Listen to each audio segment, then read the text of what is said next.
Happy Sunday to all. ఈరోజు నేను మీకు ఒక విషయం చెప్పాలి.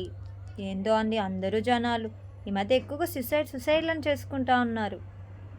వాళ్ళలో ఇలాంటి ఫీలింగ్స్ ఉంటాయి. ఎలాంటివంటే మేమెవరంకి పనికిరాము, మాకెవరు తోడుండరు, నేను ఈ కష్టాన్ని ఎదుర్కోలేను అని.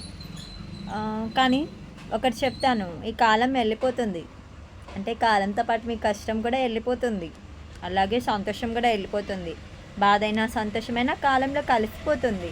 కాబట్టి కొంచెం ఓపికగా ఉండండి.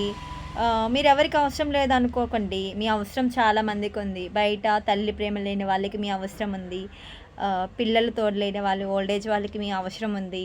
కాబట్టి మీరు మీ అవసరం ఎవరికి లేదు, నేను ఒంటరినని అనుకోవద్దండి. ఒక్కసారి బయట ప్రపంచంలో వచ్చి చూడండి, మీ అవసరం ఎంతమందికి ఉంటుందో. అలాగే మీ కష్టాలు కూడా కాలంతో పాటు మానిపోతూ ఉంటాయి. చాలా ఓపికగా ఎదుర్కోండి, మంచి మార్గంలో వెళ్ళండి. Thank you all.